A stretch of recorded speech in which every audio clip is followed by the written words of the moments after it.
Mr. Mayor, you're launching this Nightlife task force today. You had a night czar for 8 years. You've told the task force to sort of give you insights from within the industry about what it needs to be supported, but didn't you already have those insights? Why are you kind of going back to square one, as it were, with this task force? Well, look, we've done a huge amount of incredibly good stuff over the last 8 years, led by the night czar. One example is in the 10 years before I was mayor, we'd had across our city between 60 and 70% of LGBTQ plus venues closing down. The night czar led a piece of work which led to that decline stopping, and then new venues opening up. It's one example of the difference we make. The Culture at Risk Office led to us supporting hundreds of venues across our city. What we've seen though since the pandemic is across the country, Manchester's had a third of the nightclubs closing down since March 2020. Birmingham, more than 38%. Although yes, it's great, we've had far fewer venues closing down, 19%. That's still too much.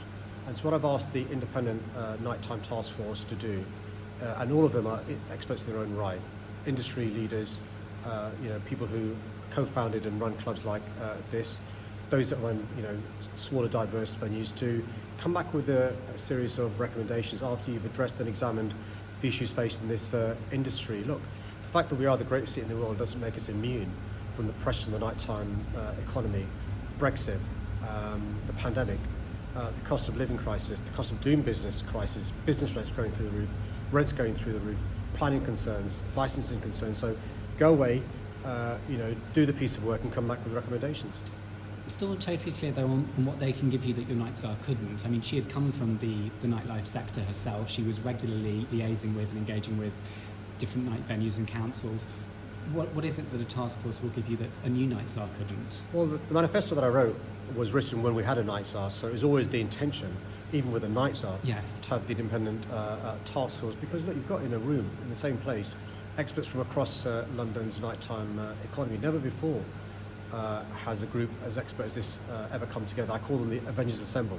They're not quite saving the planet, but they're hoping to save the nighttime economy in our great city. Amy LeMay came under a huge amount of criticism. I mean, it was article after article, saying what a terrible job she was doing. Was any of that criticism justified in your view? Was she being unfairly maligned? I thought she did a great job, and I'm really grateful for the work that she did, and I wish her the best of luck in her new exciting future. Is there a problem of NIMBYism in London when it comes to night venues and licensing committees? I don't think it's a question of NIMBYs, and what it is often you have a new development built next to a pre-existing nightclub, and the residents may complain about the noise. So what we've done to address that is brought in in a London plan what's called the Agent for Change rules. So if you have a new development next to an existing nighttime venue, the new developer should pay for installation in that venue to avoid them being disturbed by the nightclub or the pub that does live music or whatever. We've got to understand, in a city like London, the capital city, we've got to have residents that live a peaceful, good life, but also businesses, particularly the nighttime businesses as well. There is sometimes a tension, though, between residents who are concerned about the nighttime economy, and that's why we're working with councils in relation to 12 councils now have a nighttime strategy. We're working with those councils who may need support and funding, 5 councils, part of the nighttime enterprise zones. We're also working with councils in relation to business-friendly licensing programs and funds, because you're right, there is a tension sometimes between licensing, planning and the nighttime economy. We're trying to navigate that in the best way possible. Do you accept though that there are concerns from night venues that they are just simply being forced to close earlier than they would like? I mean, it's great to have more night venues than Birmingham and Manchester, as you point out, but what's the point in having them feel to close far earlier than they want to?